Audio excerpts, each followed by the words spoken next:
حبيت واحد يعرف الماضي بتاعي واني ان فيرجن وهو حبني. هل ممكن يحصل يثق فيا زي الناس؟ لانه مش بيثق فيا خالص.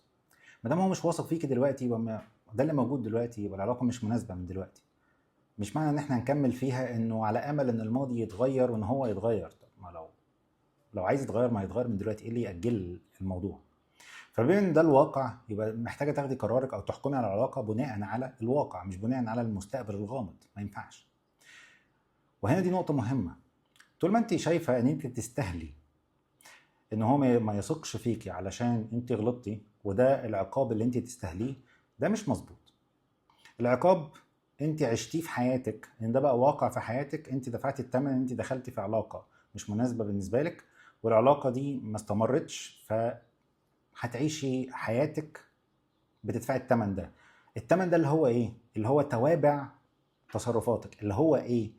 اللي انت علشان تلاقي شخص مناسب ليكي يثق فيكي ويحترمك ويقدرك كإنسانة ويشوفك ان انت قيمة في ذاتك مش في ماضيكي، وان هو يقدر ان يشوف ان انت وارد ان انت تغلطي، وان اي حد بيغلط وبيتعلم من غلطه، وكل واحد عنده الغلط المختلف عن التاني. في غلط مفضوح وفي غلط مستور، بس كله غلط في الاخر، مفيش حد ما بيغلطش.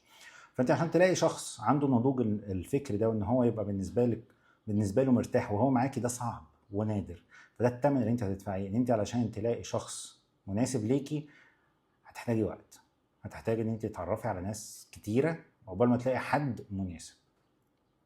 والنقطه التانيه ان انت محتاجه تبقي عارفه انه قيمتك كانسانه ما بتقلش مع اخطائك، لان كلنا بنغلط وكلنا نفس الخامه، كلنا بني ادمين، كلنا نفس القيمه. مفيش حد اعلى من حد ومفيش حد اقل من حد.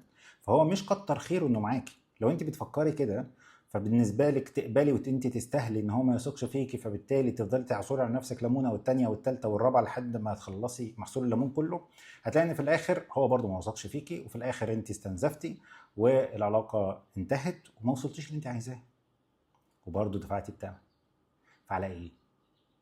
فما تقلليش من نفسك علشان غلطتي. هتدفعي ثمن غلطتك ده كده كده. مش محتاجه تقللي من نفسك عشانها، مش محتاجه تعاقبي نفسك عشانها، لانه ده مش هيغير الماضي، انما هيدمرك دلوقتي. فمش هيعرف يخليكي عندك الفرصه انك تكبري، مش هيبقى عندك الفرصه انك انت تعرفي تحافظي على نفسك فعلا. انت مش تبقى عارفه ازاي تضبطي نفسك بعد كده، لان ده الرحله اللي انت محتاجه تعلميها. محتاجه تتعلمي ازاي ان انت تاخدي قراراتك بناء على تفكيرك وانت متحمله توابعها، مش بمشاعرك. مش ان انت علشان بتحبي حد او انت مرتاح مع حد تسلمي له نفسك، لان ده ممكن هيضرك وتدفعي